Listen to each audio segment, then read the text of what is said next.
우리가 우리의 삶에서 누군가를 이렇게 사랑하고 알아간다는 것은 참으로 신비하고 오묘한 일인 것 같습니다. 방금 이 한솔이가 시완이를 향한 그 마음을 이해하는 게 조금 어렵잖아요. 어떤 사람들에게는. 저처럼 그런 사람들이 어려운데 누군가를 알아간다는 건 참 오묘한 일인 것 같습니다.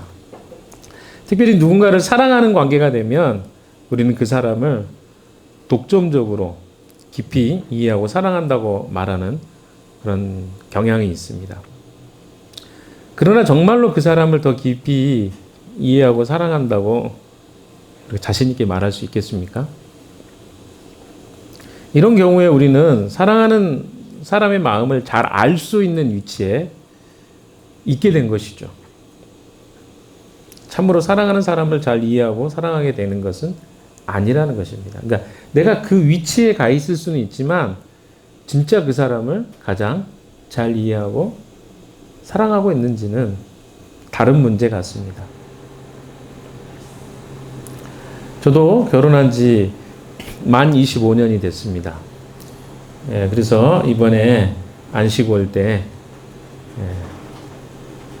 전국을 좀 차로 여행도 해보려고 생각하고 있습니다. 결혼 25년 만에 처음으로 한번. 그래서 그 계획을 세우는데 눈이 많이 아프더라고요. 어디를 가야 되나. 열심히 하고 있습니다. 계획을.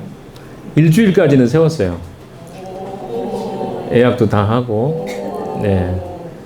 비밀입니다. 어디로 가는지는. 여러분 찾아올까봐. 25년이 됐지만 아직도 전 아내에게 내가 누구인지 아직도 잘 모른다고 이야기를 듣고 있습니다. 사랑할 수 있는, 가장 잘 사랑할 수 있는 위치에 서 있긴 하지만 그 깊이 있게 25년만큼 내가 아내를 잘 알고 있나? 생각해 보면 아직도 ing 중입니다. 40년이 되면 좀 알게 될까? 모르겠습니다. 그만큼 어려운 거예요. 사람을 알아간다는 게. 내가 사랑하는 방식으로만 늘 사랑하는 사람을 사랑하려고 하다 보면 그 사람을 제대로 이해하는 것은 불가능합니다. 깨달은 사실입니다. 25년 결혼 생활하고 깨달은 사실은 내 방식으로 내 아내를 사랑하면 아내를 잘 모르는구나. 그래서 한 사람을 깊이 있게 알아간다는 것은요, 정보를 알아간다는 것과는 차원이 다릅니다. 또한 내가 좋아하는 요소를 상대가 가졌다는 것과 상대를 깊이 이해한다는 것은 또 다른 차원인 것 같습니다. 너무 어렵습니까? 상대에 대해서 정보를 아는 것과 그 사람을 아는 것은 다르기 때문에 그렇습니다.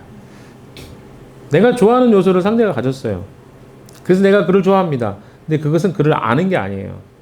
그냥 내가 그 사람이 가지고 있는 것을 좋아하는 것에 불과합니다.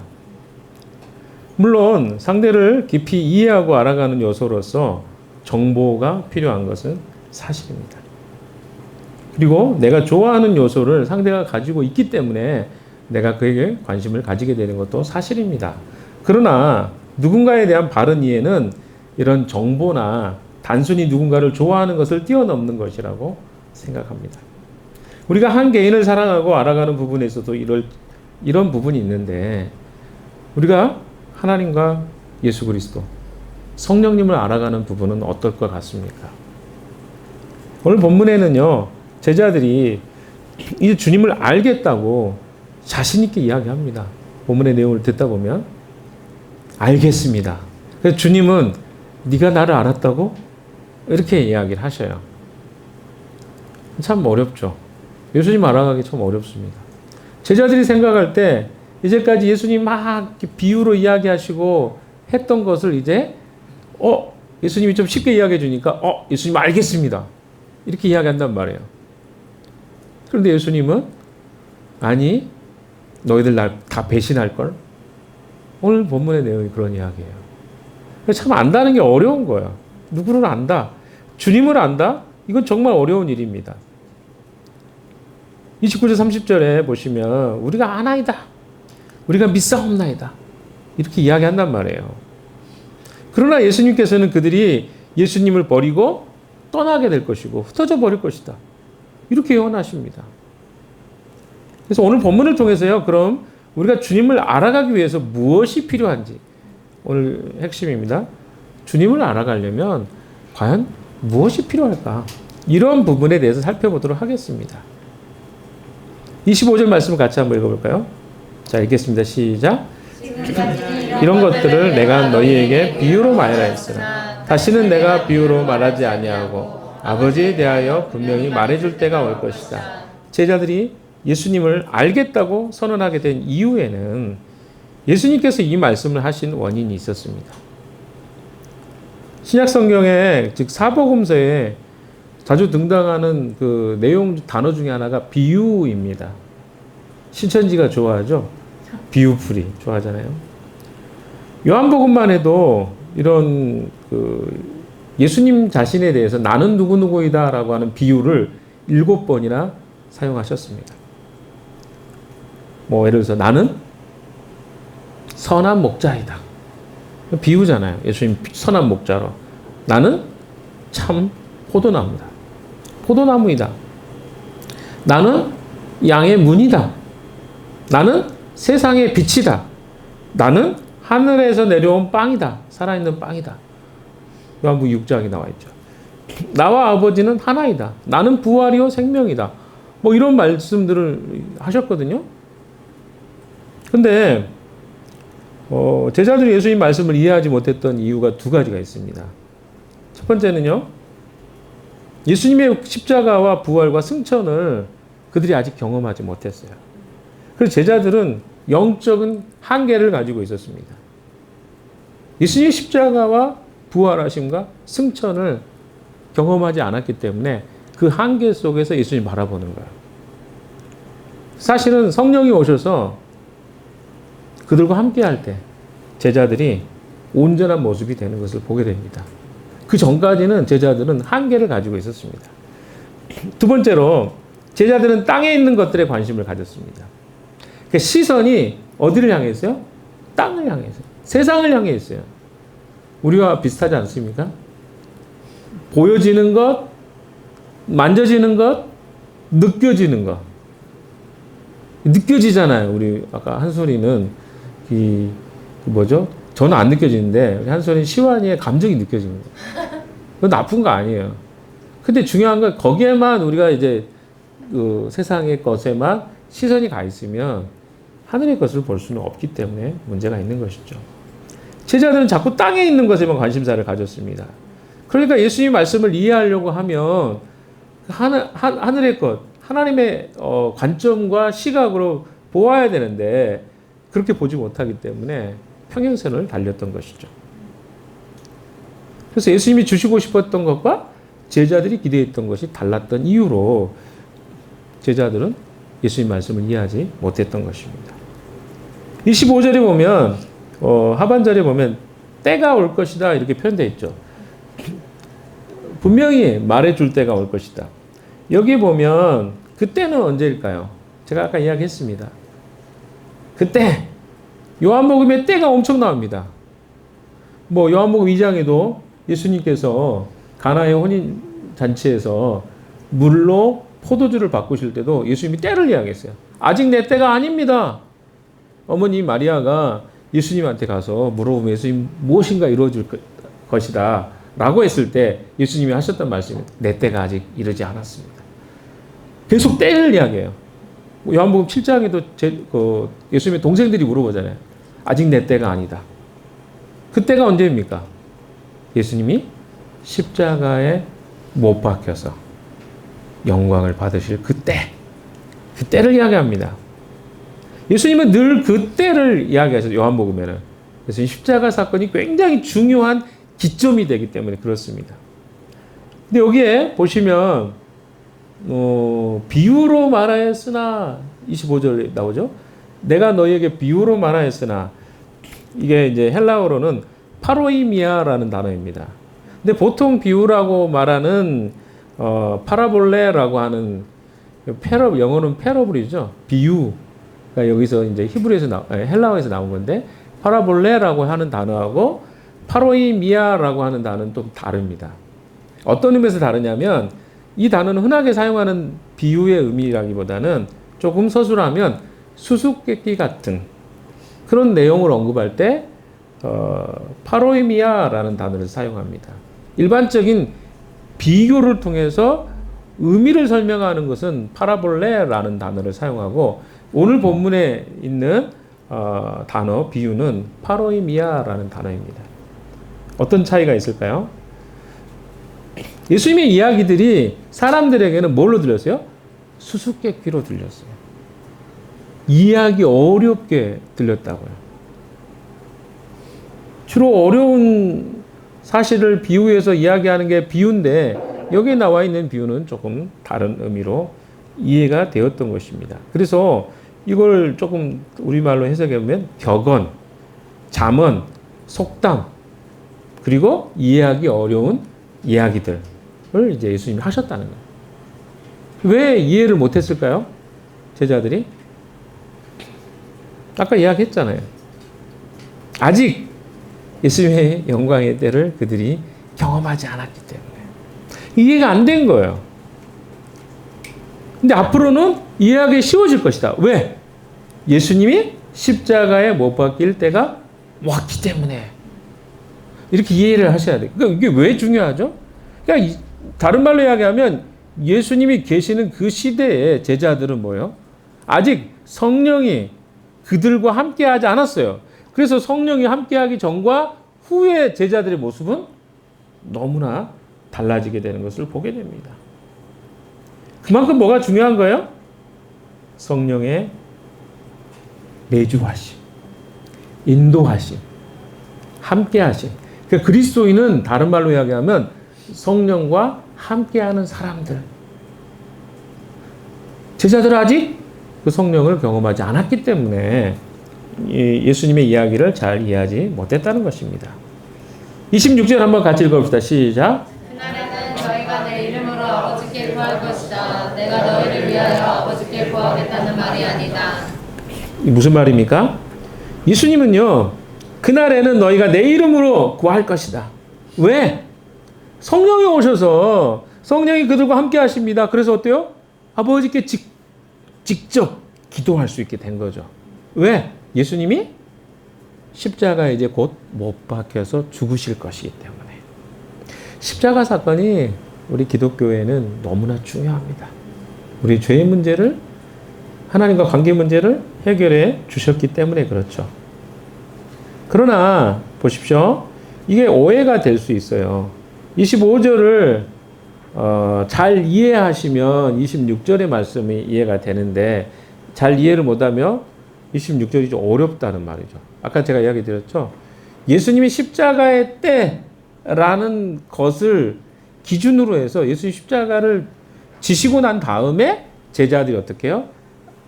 하나님께 직접 기도하게 된 것입니다. 여러분, 지금 우리는 그러면 어떤 시대에 살고 있습니까? 곽성희 자매 이렇게 멍해지죠? 아까까지 또렷했는데, 네. 이미 우리는 예수 그리스도의 십자가의 죽음과 부활과 승천을 다 어때요? 우리가 보진 않았어요. 그러나 다 성경을 통해서 배웠습니다. 또한 성령이 이미 우리 가운데 임하셨어요. 그러니까 우리는 어떻습니까? 직접 하나님 앞에 나아가서 기도할 수 있는 존재가 된 것이죠. 그 이야기를 26절에 하고 있는 것입니다. 예수님이 십자가에 못 박히기 전까지만 해도 제자들은 직접 기도한다는 것을 경험하지 못했습니다. 그리고 대신 그들을 위해서 기도할 필요가 있었습니다. 그렇지 않습니까? 이따가 나중에 좀 보면 예수님이 한심하게 여기시죠. 제자들이 기도에 같이 기도하자고 했는데 다 쿨쿨 자고 있었어요. 3번이나 그렇게 하고. 그러니까 왜? 그들 안에 성령이 내주하지 않으심으로. 그러나 잠시 뒤에 성령이 임하시면서 어떤 일이 일어납니까? 사도행전에 제자들이 바뀌어버려요. 완전히 바뀝니다. 특별히 베드로 같은 경우는 예수님을 배반하고 예수님을 맹세하며 저주했던 사람이 이 사내들인 공회 앞에서 담대하게 예수님이 누구인가를 선언하고 있습니다. 그 이유는 차이가 하나 있다면 성령의 내주하심입니다. 그 성령의 내주하심으로 인해서 그가 완전히 새로운 사람이 되었다는 거예요. 그러니까 그리스도인의 삶의 중요한 기점이 뭐냐면 성령과 동행하느냐 동행하지 않느냐예요. 우리 성경의 지식을 많이 아느냐 모르느냐 이런 문제가 아니라 성령과 동행하고 성령이 내 안에서 말씀하시는 대로 내가 따라가고 있느냐, 이것이 굉장히 중요한 기점이라는 것이죠. 근데 우리가 이런 부분을 그렇게 중요하게 여기지 않았죠. 처음 신앙생활 할 때부터 지금까지 한번 생각해 보십시오. 성령에 대해서 얼마나 많이 배우고 강조하고 알아왔습니까? 자, 27절도 한번 같이 읽어보겠습니다. 27절 시작. 아버지께서는 친히 너희를 사랑하신다. 그것은 너희가 나를 사랑하였고 또 내가 하늘로부터 온 것을 믿었기 때문이다. 예, 너희가 나를 사랑하였고 또 내가 하나님께로부터 온 것을 믿었기 때문이라고 말씀하십니다. 제자들이 예수님을 사랑하게 돼서 예수님께서 하나님께로부터 오신 분임을 믿게 되었고 또 그것으로 인해서 하나님 사랑을 알게 되었다. 이것도 역시 어디서 무슨 결과입니까? 예수 그리스도의 십자가의 사건으로 성령이 오심의 결과입니다.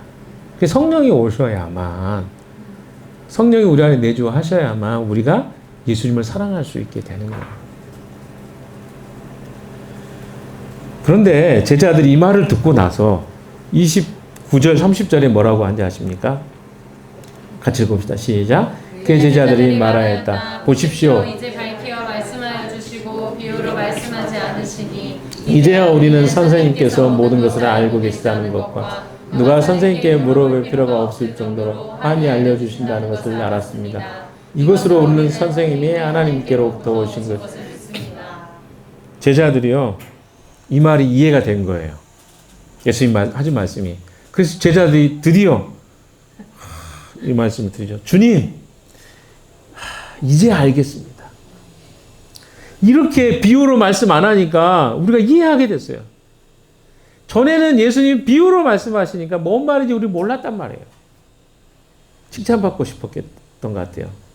그래서 30절에 이제야 우리는 선생님께서 모든 것을 그러니까 그들이 이해한 게 뭐냐면 모든 것을 알고 계신다는 거. 왜 그랬을까요? 제자들이 묻기 전에 예수님이 다 알아보셨거든요. 그래서 자기들끼리 막 우리가 예수님 옆에 안 있었는데 예수님이 다 아셔요. 그래서 그들이 깨달은 거예요. 아, 예수님은 우리가 말하기 전에 우리의 마음을 아시는 분이네? 이걸 알았다는 거예요. 또 누가 선생님께 물어볼 필요가 없을 정도로 환히 알려주시는. 우리가 무엇인가 물어보지 않아도 주님 우리 마음을 알고 그것을 미리 말씀해 주시는 분이라는 것을 알게 됐다. 근데 참 답답하겠죠. 주님의 입장에서. 왜? 이제 알았다는 거야. 3년을 나랑 따라다녔는데 3년 동안 내내 하셨던 게 뭐예요? 다 그런 이야기 했잖아요. 내가 누구인가? 나는 요한복음만 봐도 나는 아버지와 하나이다. 이런 이야기를 수도 없이 하셨고요. 그리고 그 이야기들 속에 제자들이 이해할 수 있도록 얼마나 쉽게 설명한 게 많습니까? 그런데 이제야 예수님 십자가에 못 박기 전에 깨달은 게 뭐예요?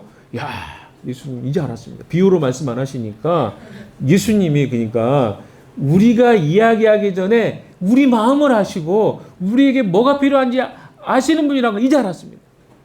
그걸 딱 예수님 앞에 이야기한 거예요. 아마 이야기를 할 때 제자들의 마음의 상태를 보면요. 주님, 저 칭찬해 주세요. 저 진짜 대단하지 않습니까? 아마 이런 느낌이었던 것 같습니다. 우리 지체들 중에도 종종 그런 지체들이 있어요. 그동안 그렇게 이야기해도 모르다가 자기가 순간 깨달아. 와, 제임스 알겠어요. 저 깨달았어요. 그럼 저의 입장에서 어떨까요? 내가 수십 분 이야기했는데 왜 인제 깨달았다 이렇게 생각이 들잖아요. 저도 인간적으로. 근데 그 사람은 마치 처음 듣는 것처럼 오늘 진짜 깨달았습니다. 저 대단하죠? 이렇게 말하더라고요. 그래, 내가 답답하니까 이거 이제 알았어 이야기하면 실망스러워해요. 왜? 내가 깨달아가지고 칭찬받을 이야기 했는데 야단치니까. 야단이 아니라 좀 답답한 거죠. 주님 마음 어떨까요? 3년 내내 이야기했는데 이제 십자가에 못 박힐 그 순간에 그들이 예수님이 우리가 말씀하기 전에 우리 그것을 알고 계시는 겁니다. 이런 이야기를 하니까 답답하셨을 것 같습니다. 그러니까 예수님하고 제자들 사이에 간격이 있는 것을 보게 됩니다.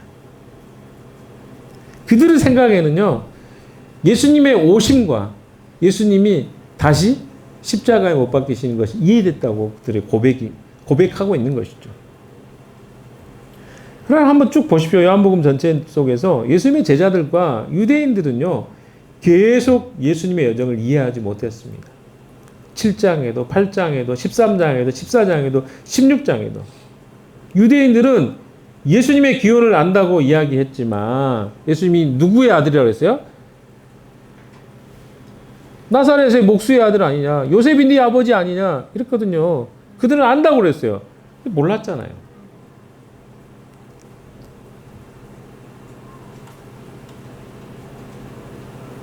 여러분, 우리가 주님을 안다는 것은요, 주님이 우리에게 깨닫게 해주셔야만 알게 되는 것들이 있어요.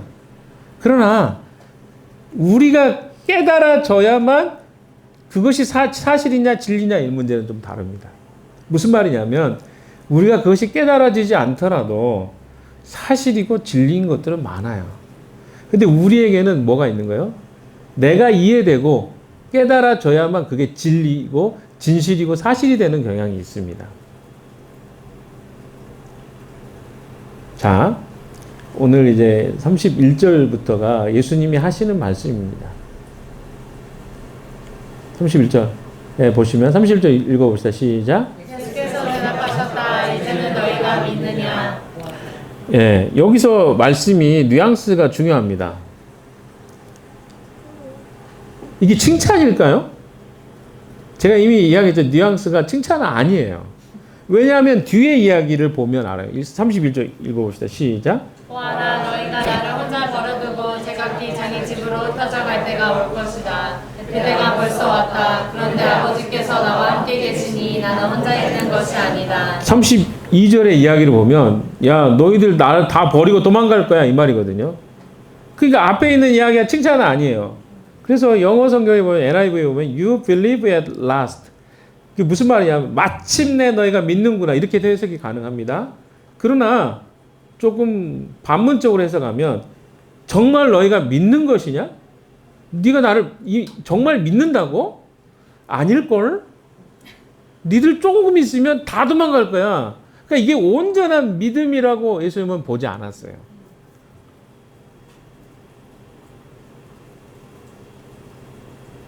아직까지도 예수님의 십자가의 의미를 그들이 잘 이해하지 못했습니다.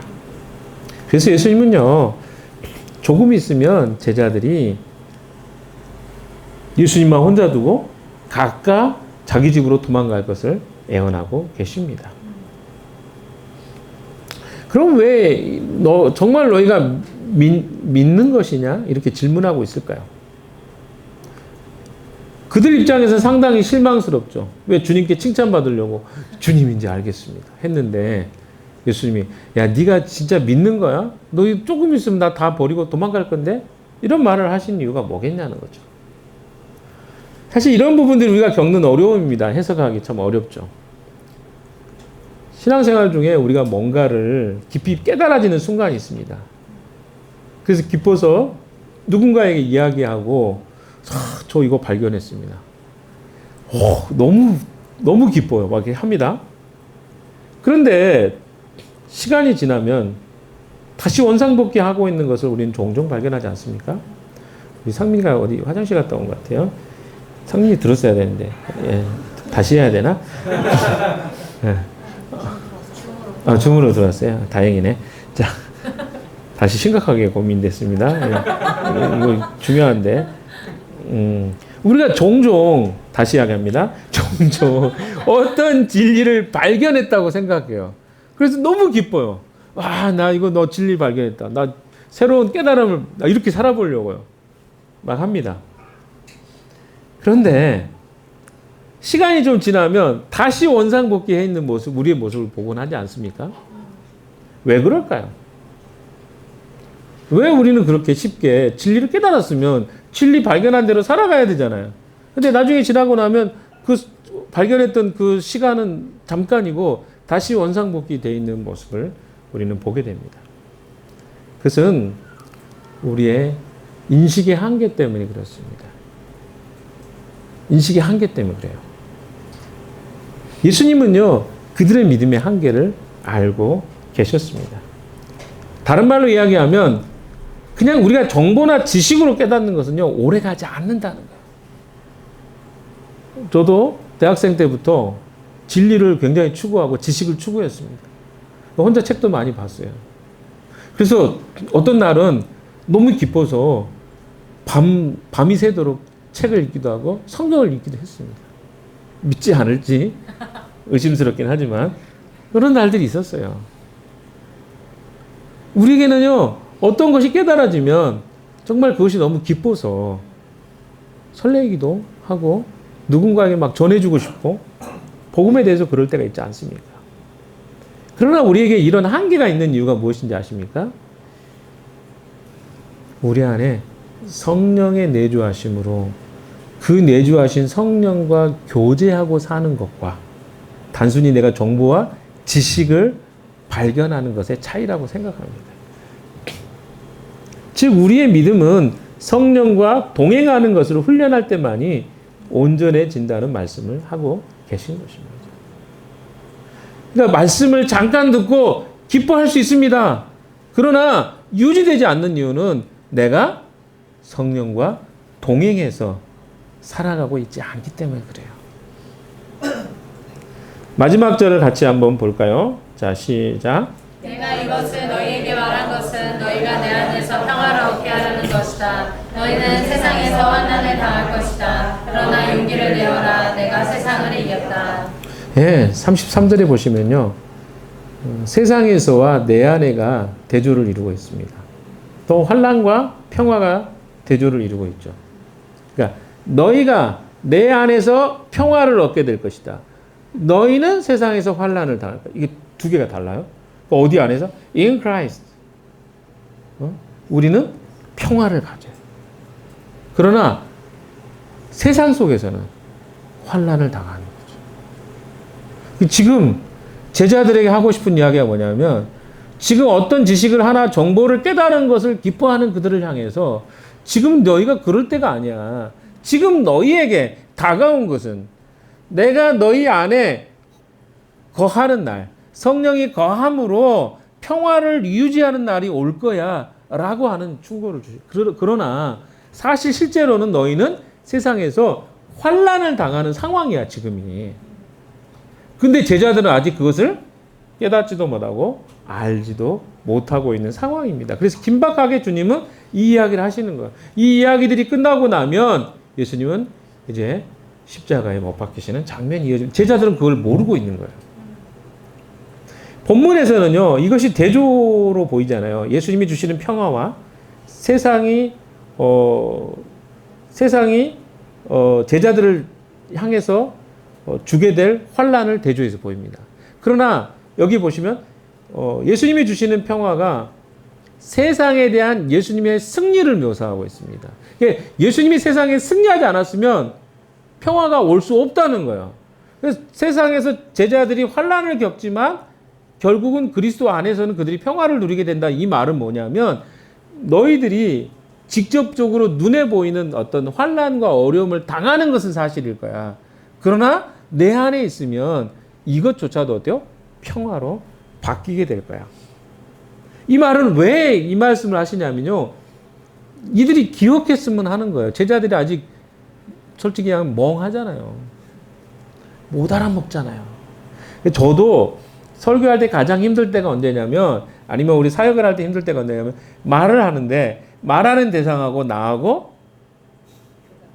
교감이 안 돼. 내가 A를 이야기하는데 이 사람은 A가 무슨 말인지 몰라. 굉장히 힘듭니다. 근데 그럴 때가 의외로 많아요. 왜? 제가 똑똑해서가 아니라 서로의 시각의 차이가 있기 때문에 그래요. 신앙의 연륜도 있겠죠. 차이가 있다 보니까 이 사람의 시각에서는 그게 아무리 이야기해도 이해가 안 되는 것들이 있어요. 예수님도 마찬가지입니다. 예수님은요, 제자들이 아직 십자가에 못 박히기 전이기 때문에 영적으로 깨달음 자체가 있기 어려운 상태예요.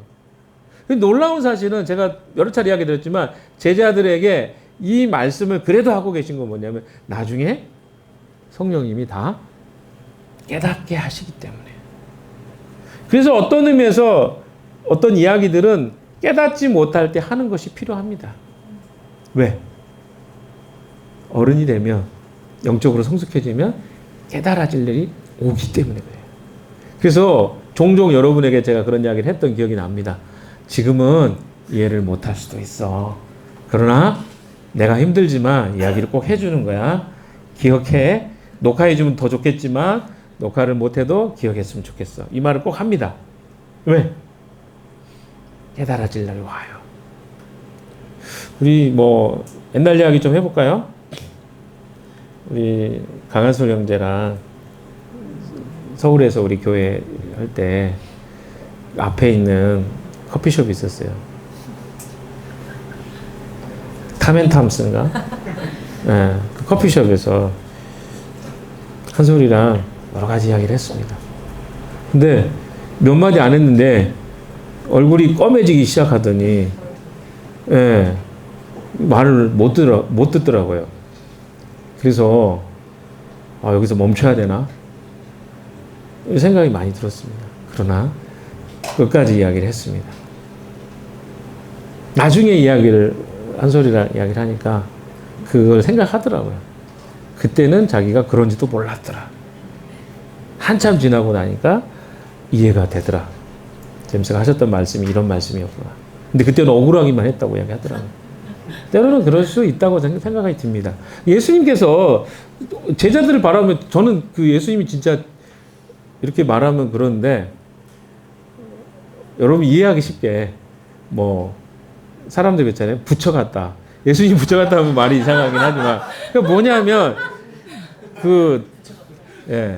예수님의 그 제자들을 향해서 끊임없이 참고 기다리고 인내하고 하시는 모습을 보면 이건 진짜 어떻게 이렇게 하실 수 있지? 할 정도까지 참고 인내하시는 것. 부처 같다는 표현을 농담스럽게 하지만 그만큼 어때요? 답답하셨을 것 같아요. 왜냐하면 예수님이 아셨단 말이에요. 뭘 아셔요? 이 제자들하고는 도저히 이 예수님이 십자가에 못 박히기 전까지는 소통하기는 어렵다는 걸 아셨어요. 언제 제자들과 대화가 될 수 있다고 생각하셨어요? 성령이 강림하셔요. 이거를 참는 것은 대단히 어려운 일입니다. 주님이 그렇게 하셨다는 것이죠. 세상은 예수님을 환영하지도 않았습니다. 그런데 예수님의 제자들을 환영할 수 있을까요? 우리가 꼭 세상이 잘못해서가 아닙니다. 자기들이 하고 싶은 대로 하지 못하게 하고 자신들의 어두움을 자신들이 드러내기 때문에 그렇습니다. 그러니까 세상은 어두움이에요. 그러니까 빛이 비춰도 어둠은 그 빛을 이해하지 못한다고 요한복음에 이야기하고 있지 않습니까? 그래서 제자들에게는요, 예수님이 겪었던 것을, 예수님이 제자들에게 겪었던 것을 이제 세상이 겪게 될 것이라는 것을 이야기하고 있어요. 너희들 힘들 거야. 근데 뭔 말인지 못 알아먹는 이 제자들을 향해서 지금 이야기를 하고 계신 거예요. 근데 곧 겪게 될 것이다. 라는 것을 예수님은 언급하고 계십니다. 사랑하는 여러분, 지금 혼란의 시대 아닙니까? 아까 우리 혜경이가 기도했던 것처럼 그 탄핵 사건, 계엄 이후로 우리 한국 교회가 어지럽습니다. 교회 안에서도 목사님들이 말을 잘못해가지고 비판도 많이 받고 있는 목사님들이 있습니다. 유명한 목사님들이 그런 분들이 좀 있습니다. 그만큼 혼란의 시대예요. 왜? 그분의 설교를 이야기를 듣다 보면 정말 많은 사람들이 은혜를 받고 또 따르는 사람도 많은 그런 교회 목사님들이 실현을 많이 하셨어요. 그래서 무엇이 옳은가, 무엇이 그른가를 사람들이 이제 그리스도인들마저도 혼란스러워요. 그래서 정광훈이라는 사람을 주축으로 해서 생겨진 이 교회 안에 이런 부류가 있습니다. 그러면 이제 교회 안에조차 헷갈려요. 무엇이 우리에게는 옳은 거고 뭐가 맞지? 우리는 진짜 바른 길을 가고 있나? 이런 시대 속에 우리는 사실 살고 있습니다. 그래서 요즘에는요, 그리스도인이라고 지칭하는 것도 조금 불편해요. 솔직히 이야기하면 제가 90년대에 신앙생활을 했는데 그때는요, 교회 이미지가 좋았습니다. 그래서 목사님 하면 존경받는 위치에 있었어요. 그래서 목사 되고 싶은 사람이 많았습니다. 왜? 사람들이, 일반 세상 사람들이 존경하는 사람이 많았어요. 그러나 여러분 지금 어떤 시대를 살고 있습니까? 크리스찬 하면요, 고집불통의 사람들로 이해하는 경향이 강합니다. 제가 믿지 않는 분들을 종종 만나잖아요. 물론 저에게 그렇게 표현하진 않아요. 그러나 그들 안에서는 정광훈이라는 사람이 이야기하는 기독교에 대해서요, 아주 비관적입니다. 비판적입니다. 그리고 당연히 우리가 전하는 복음이 그것을 뚫고 그들에게 전달되려면 얼마나 어렵겠어요. 과거에는 예수 믿으세요. 예수 믿고 천국에 가십시오. 이런 이야기 하면 사람들이 그렇게 부정적으로 안 봤다니까요. 지금처럼 냉랭하지 않았어요. 그러나 지금은 어떻습니까? 그런 이야기 하면 아유, 불쌍한 사람. 이런 이야기는 한다니까요. 뒤에서. 혀를 차고. 여러분이 지금 하나님 나라의 복음으로 사람들에게 복음을 전한다는 것이 얼마나 어려운 시대가 되었는지를 한번 보십시오. 이게 어떻게 보면 우리에게는 환난일지 모르겠습니다. 예수 믿는다는 자체가 이제는 별로 매력적이지 않은 그런 시대가 되어버렸어요. 과거에는 그렇지 않았다니까요. 막 교회만 세워지면요, 조그만한 교회도 막 몇십 명, 70명, 80명 막 모였어요. 과거에 우리 박영주 간사님 오셨으니까 중국에도 제가 90년대 후반에 중국에 처음 갔을 때 훈춘 지역에 제가 설교하러 한 번 간 적이 있었어요. 그때 제가 딱 29살 됐을 때입니다. 그래서 설교 기회가 있어서 거기 갔는데 얼마나 많은 사람이 저 멀리에서 제가 누구라고 제가 설교하는데 설교 들으러 와요. 안 가요. 그 90년대 후반의 일이었어요.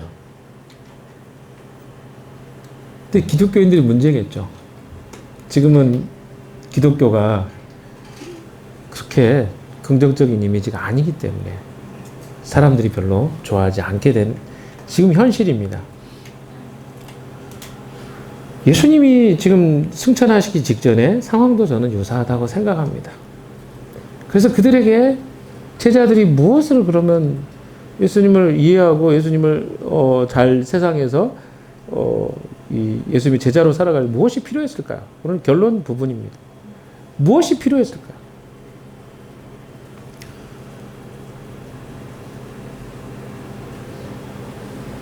성령의 인도와 동행 외에는 답이 없다는 것을 오늘 성경에서 이야기해주고 있다고 저는 생각합니다.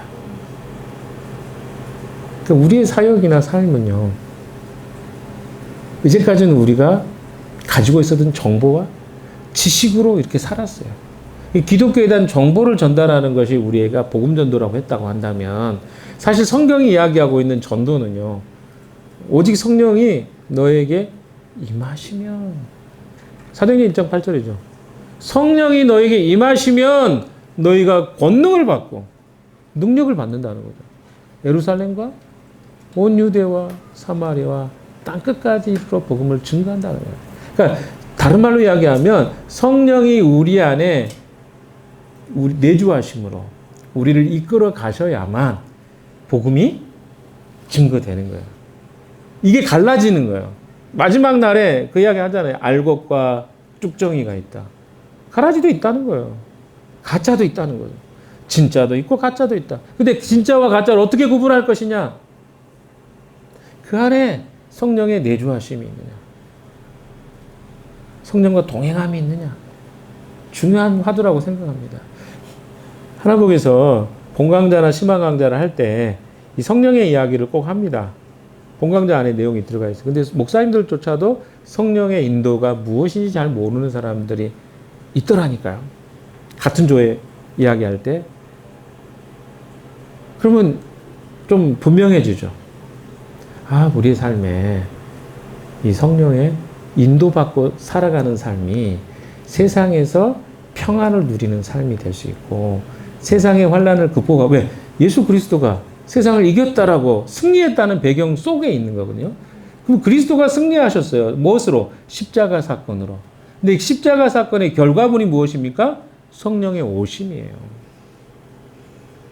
그래서 마지막으로 여러분 챌린지하고 싶습니다. 그리스도인들은 누구와 함께하는 사람입니까? 네, 내 안에 성령과 함께하는 사람입니다. 이제까지의 신앙생활을 좀 돌아보십시오. 정보와 지식. 그래서 내가 정보를 깨닫고 지식을 깨달아서 거기 기쁨이 있어요, 잠깐. 그러나 유지되지 않았던 이유가 뭐라고요?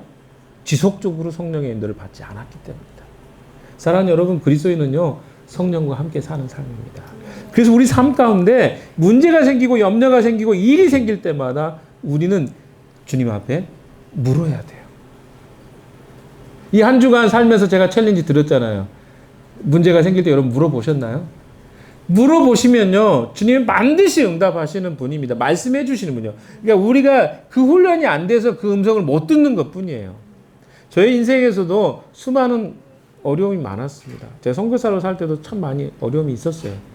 그럴 때마다 하나님께 물을 때는요, 하나님이 지혜를 주셨던 기억이 있습니다.